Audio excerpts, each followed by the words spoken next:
We know that the current blueprint for life in the West isn't working. We are less connected than ever before to friends and family, mental health problems continue to increase, and the environment is on the edge of collapse. One opportunity that we have to heal ourselves and the environment is to radically shift our focus. It shouldn't come as a shock to hear that consumption is the focus of the Western world at the moment.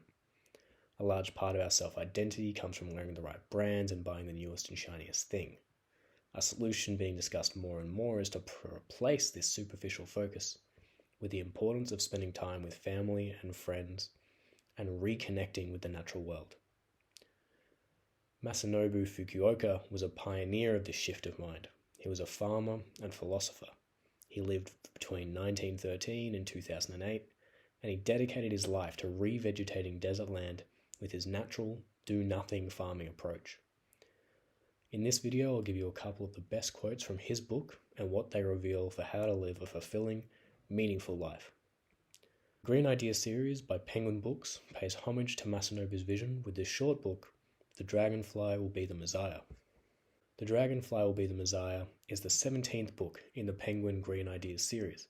It's actually a short extract of Masanobu's 2013 book, Sowing Seed in the Desert, Natural Farming, Global Restoration, and Ultimate Food Security.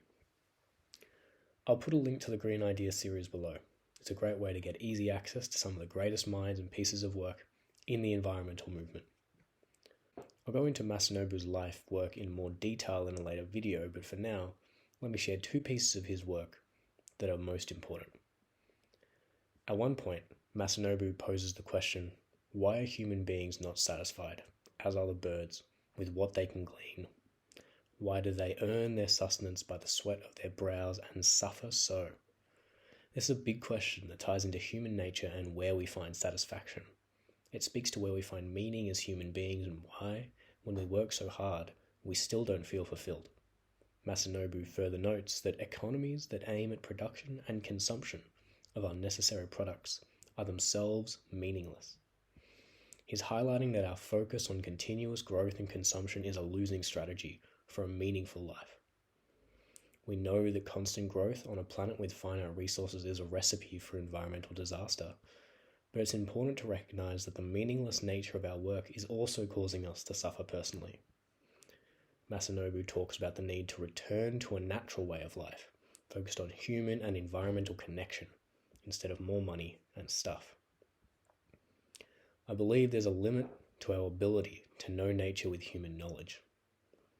This is the start of Masanobu's next point. And it goes on to say we will be better off simply appreciating all the diverse forms nature has provided and not interfering. The desire for knowledge becomes endless, and we lose sight of our place in the world. In the end, the true essence of the moon is more clearly seen through the eyes of a child. Here, Masanobu is talking about the failure of the West's relationship with the natural world. He's talking about how impossible it is to truly understand nature through a purely scientific lens, and that by dividing nature into all of these tiny details, we miss the whole point. Gathering data and researching nature as something separate from ourselves is a poor replacement for the simple, natural, animistic understanding and awe of the eyes of a child looking up at the moon. A child that still feels like it's part of the natural world. Masanobu is calling for a more holistic ecological understanding of nature that returns to this feeling of a child. He thinks it's vital to revive an ecological understanding of nature in our society, and this will help us save ourselves from being lost and also for our environment from being destroyed. So at the end of the day, what does this mean for us?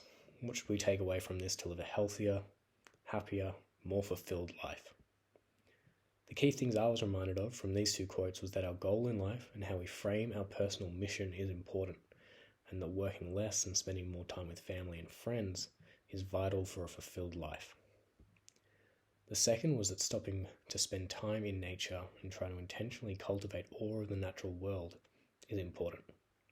A good way to give that a go is to go to your local park or even some natural bush if you have some nearby, and properly take the time to soak in what's happening around you. If you've never done something like this before, a good way to approach it is to focus on your four senses, one after the other, and list 3 things that each is sensing. For example, you can start with your sense of sight and list 3 things that you can see. Then you can move to finding 3 things you can hear, smell, and feel. The more you do this, the more of a habit it will become, and by being more mindful about the natural world, we can begin to rekindle our personal relationship with it. We might see a bird that we've never seen before, and we can go home and find out what it was later. Or we could hear about the rustle of the wind through the leaves, where before we were distracted by our racing mind and we were missing it. This exercise is best if you come out with a sense of calm, almost like a meditation. I'll actually post a link to a meditation style of the senses tutorial below to give you a starting point. But you can definitely do this exercise without it if you want. See how it goes. Let me know what you think in the comments below. Thanks.